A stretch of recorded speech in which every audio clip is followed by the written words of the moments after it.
तो पाकिस्तान में क्या हुआ? पाकिस्तान में 3-4 कहानी है। पहली कहानी है किस्सा इमरान खान। इमरान खान को सुप्रीम कोर्ट ने बोला इसको 16 सितंबर तक, 1 महीने तक शफा इंटरनेशनल के हॉस्टल में रखो, इसकी 1 महीने तक जांच होगी, मेडिकल बोर्ड बनेगा, इसके बहन, इसका डॉक्टर सब आएंगे उसमें, they will give a comprehensive report about his health. 1 महीने बाद इसको अदीला जेल में वापस लाएंगे। तो बोला आपके पास 48 घंटे का टाइम है, आप इस ऑर्डर को कंप्लाई करें। तो पहली बार तो इन्होंने ऑर्डर कंप्लाई नहीं किया। ये बदतमीज और नामाकुल शहबाज शरीफ ये पहुंच गया सुप्रीम कोर्ट, कह रहा साहब आपके पास जुरिस्डिक्शन नहीं है साइन करने का। सुप्रीम कोर्ट ने पाकिस्तान का कॉन्स्टिट्यूशन निकाला, बोला ये देख क्या क्या लिखा है। तो ये बेचारा अपनी बिल्कुल मौलाना कहते हैं दुम दबा के वहां से भाग गया, कहता है जनाब वो मुनीर भाई वो मान नहीं रहे। अब समय था 48 घंटे में इमरान खान को हॉस्पिटल में एडमिट करना था। इन्होंने क्या किया, कल रात में पूरे क्षेत्र में कर्फ्यू लगा दिया, इस्लामाबाद ये सब। क्या रीजन है किसी को कुछ नहीं बताया। इमरान खान को रात के 12-1 बजे जेल से उठाया, एक सरकारी अस्पताल ले गए, वहां जाके इसकी जांच करवाई और वहां से शफा इंटरनेशनल से 1 या 2 डॉक्टर बुलाए जो उनके खास पट्टे होंगे, उनकी जांच करा के बोला भाई साहब सब ठीक है, और 3 घंटे के अंदर इमरान खान वापस जेल में।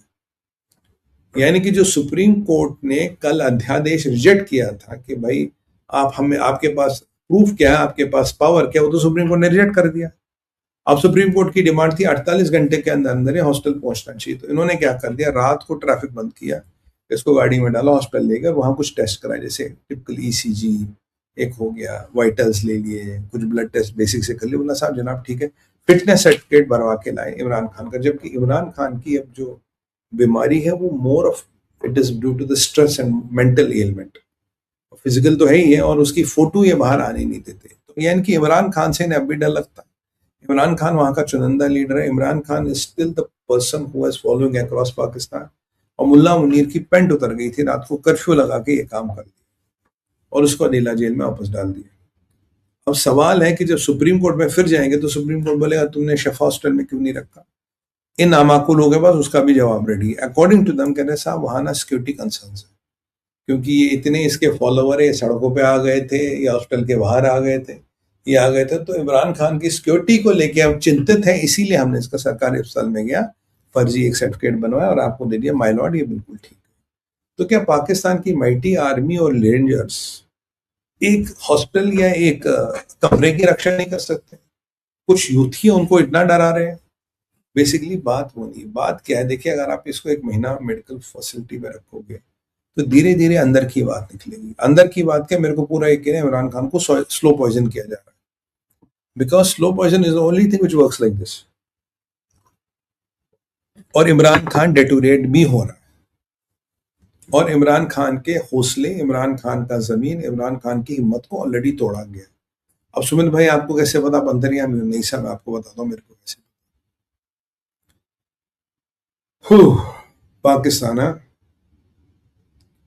पाकिस्तान में इमरान खान का वकील ने एक इंटरव्यू दिया है जो इंडिकेट करता है कि establishment has reached Imran Khan. Imran Khan को बोला भाई हाँ हम तुम्हें जिंदा रहने देंगे, पर तुम बाहर निकल के मुल्ला मुनीर और पॉलिटिक्स में कुछ बोलोगे नहीं। कुछ महीने पहले मैंने आपको बोला था इमरान खान को बचाने उसकी बीवी जमीना Goldsmith I, she reached MI6। MI6 ने पाकिस्तान से बात की, ऑब्वियसली पैसे देने को भी तैयार थे, कि इसको छोड़। पाकिस्तानियों ने कहा हम छोड़ देंगे साहब, बट इसको बोलो ये लंदन जाके रहेगा, पाकिस्तान में नहीं रहेगा। वहां दिन भर प्ले बॉय बन के घूमे या कॉबॉय बन के घूमे, वो उसकी मर्जी है, बट ये आपके यहाँ नहीं रहेगा। That was the criteria. Imran Khan ने ऑफर ठुकरा दिया, नहीं मैं पाकिस्तान में रहूंगा, मैं पाकिस्तान में ही अपनी सियासत वियासत करूंगा। अब जो इसका वकील है वो ये बता रहा है कि शायद एक deal is being worked out between Imran Khan sisters and Imran Khan sisters और इसकी फैमिली के बीच एक डील वर्कआउट कर रहे हैं। What is in that deal?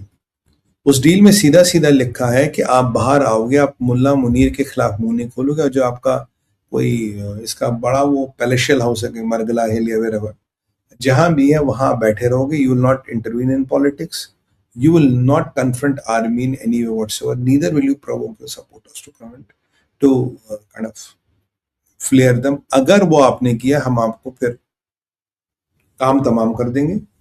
तो अगर ये इमरान खान के साथ डील होती है, तो आप मान के चलिए 90% चांस है इमरान खान को छोड़ा भी जाएगा, फिर चाहे वो 2-3 महीने पाकिस्तान में रहते हुआ लंदन भाग जाए या कुछ हो जाए. और अभी Imran is still in a critical condition.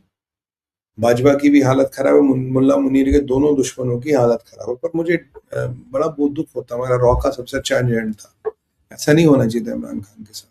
चलिए, तो एक तो ये वाला मसला है. So this is a very delicate situation. अगर कुछ भी हो जाए, भाजपा गया, इमरान खान गया, तो सूरत हाल एकदम खराब हो सकती है, एकदम रैम्पेज हो सकती है. इसके बाद चलते किस्सा नंबर 3 पाकिस्तान का. पाकिस्तान का किस्सा नंबर 3 बड़ा विचित्र. मेरे को तो 2 मिनट लगे सोचने में इसके बारे में बोलूं कैसे, ये विचित्र क्यों है. पाकिस्तान का मुल्ला मुनीर जो HIV का एक्सपर्ट है, फैमिली प्लानिंग का एक्सपर्ट है, फाइनेंशियल प्रॉब्लम्स का एक्सपर्ट है, हर चीज का एक्सपर्ट है, और कुरान का एक्सपर्ट तो खैर है ही है. तो अब समस्या क्या है पाकिस्तान में? समस्या है कि पाकिस्तान को चलाया कैसे जाए. तो मुल्ला मुनीर ने एक डायग्नोसिस किया था, बोला जितने भी पाकिस्तान के प्रोविंस बने सारे गलत. कह रहा साहब क्यों? कह रहा है यहाँ बलोच है तो अपने 72% बलो एरिया दे रहे, बलोचिस्तान कर दिया. पंजाबी है, आपने पंजाब कर दिया. सिंध है, आपने सिंधी कर दिया. पठान है, आपने पठान कर, खैबर कर दिया. ये गलत है, ऐसे पाकिस्तान नहीं चलेगा. तो कैसे चलेगा? पाकिस्तान में एक एजाइल मॉडल ऑफ गवर्नेंस चाहिए जो फतह अल सीसी और तैयब एर्दोगन बेस्ड हो, बट ट्रंप से प्रेरित हो. ट्रंप कहां से आ गया इसमें आपको? तो श्रीमान आसिम मुनीर ने फाइनली डिसाइड किया है कि पाकिस्तान को 35 प्रोविंसों में तोड़ा जाएगा, छोटे छोटे 35 प्रोविंसों में. और इन सब प्रोविंसों में गवर्नर होगा या मेयर के लेवल का बंदा होगा. वो डायरेक्टली प्रेसिडेंट को रिपोर्ट करेगा और president will take all the decisions. अच्छा, ये जो मेयर होंगे इनके लिए इलेक्शन जीत के आना जरूरी नहीं है. They can be from any walk of life. आप मेरे को भी, अगर मैं पाकिस्तानी, मेरे को भी मेयर बना सकते हैं. अगर आप पाकिस्तान से देख रहे हो, आप भी वो मेयर बन सकता. मोस्ट प्रोबेबली फौजी बनेंगे सारे और रिश्तेदार. और इसका मतलब ये अरेंजमेंट कॉन्स्टिट्यूशन में अमेंड करवा रहा है ताकि ये अरेंजमेंट अगले 15 साल तक रहे. और पहले कॉन्स्टिट्यूशन का अमेंडमेंट करा के अपने आप को पावर दे दी, life long indemnity against any court, civil court and military court. अब ये मसला इसने नया शुरू कर दिया कि भाई देखो, अब जो हमें करना है वो ये करना है. तो हमें पाकिस्तान को छोटे छोटे प्रोविंसों में बांटना है. एंड दीज गवर्नर्स और these mayors will directly report to me. They don't, like Trump का model, they don't have to win an election. किसी को भी मैं ला सकता हूँ, किसी को भी फायर कर सकता हूँ. और हाँ जो मतलब किसी को भी ला सकता हूँ, किसी को भी फायर कर सकता हूँ. प्रॉब्लम ये है, इसके लिए कॉन्स्टिट्यूशन में चेंजेस करवा रहा है. अगर एक बार कॉन्स्टिट्यूशन में चेंजेस हो गए तो आज को मुल्ला मुनीर बैठा, कल को मुल्ला साबिर बैठ जाएगा, कल को मुल्ला अफरीदी बैठ जाएगा. जरूरी नहीं कि कल को बैठने वाला मिलिट्री वाला ही हो, कोई भी हो सकता है. फजलुर रहमान भी कल को बैठ सकता. और अगर इतनी पावर के साथ मजलूम मौलाना बैठते लगे, फजलुर रहमान जैसे लोग या जहादी प्रवृत्ति के लोग, मुनीर जैसे लोग बनने लगे, तो भाई साहब विनाश की घड़ी बहुत दूर नहीं है. सो इसको किसी न किसी तरीके से हमें स्कटल कराना पड़ेगा, किसी न तरीके से इसको रोकना पड़ेगा. तो ये 35 प्रोविंस आप मान लीजिए बहुत जल्दी रोल आउट हो जाएंगे. Everybody will have a mayor and mayor will directly talk to the president. और उसके लिए आपका इलेक्शन जीतना जरूरी नहीं है. तो पाकिस्तान में MLA खत्म, पाकिस्तान में MP खत्म, पाकिस्तान में इलेक्शन खत्म, पाकिस्तान में इलेक्शन रिजल्ट खत्म, पाकिस्तान में हर चीज खत्म, पाकिस्तान में जमहूरियत खत्म, पाकिस्तान में इंसानियत खत्म. वैसे भी इस्लाम में इलेक्शन की तो इजाजत ही नहीं. तो मुल्ला मुनीर से पूछा, कह रहा ये तो इस्लामिक तरीकों में भी भाई इलेक्शन का तो कोई प्रावधान ही नहीं. हम तो खुदा ने 2 ही रियासत बनाई, एक तो मक्का बनाई और दूसरा हमें बनाया. तो we are special, we are different. ठीक है सर, बस आप खैरात के ज़कात और डॉलर छोड़ते हुए जाए दान पेटी में. बोला जनाब बिल्कुल ठीक है. तो ये पाकिस्तान का साहब नया गवर्निंग मॉडल है, नया गवर्निंग मॉडल के विनाश का मॉडल है.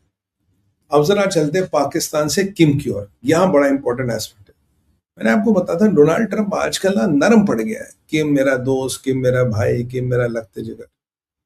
क्यों कह रहा है?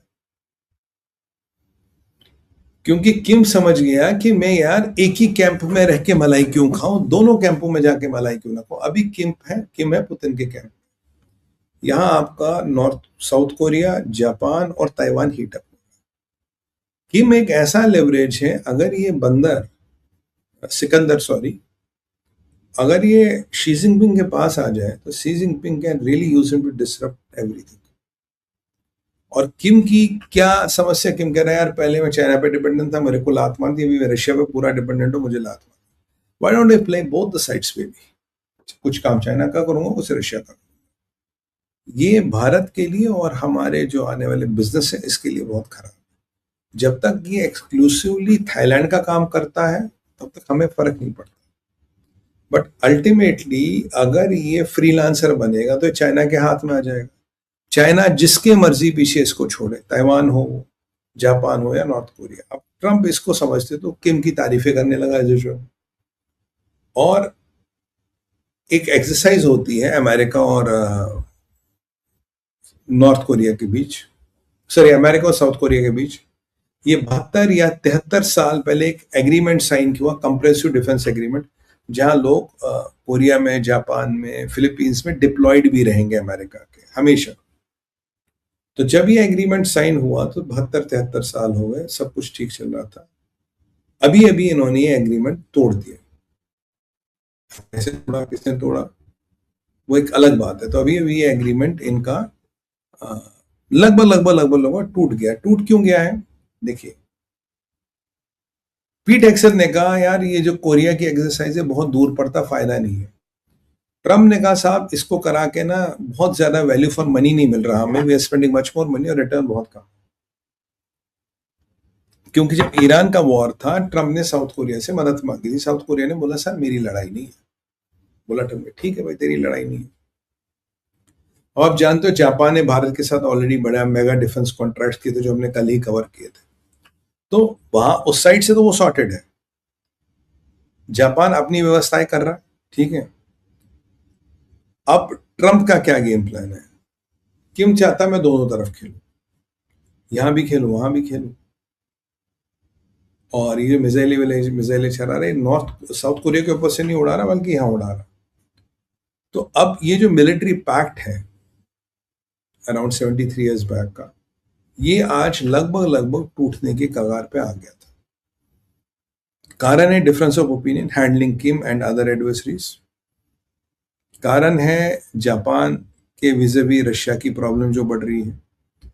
और जब ये सारा सिस्टम चल रहा था, ट्रम्प ने बोले इस साल एक्सरसाइज नहीं होगी। नो, साउथ कोरिया परेशान हो गया, कह रहे हैं साल में तो एक एक्सरसाइज होती है जिसमें we kind of exchange notes and we come at the same level, why you are not doing the exercise.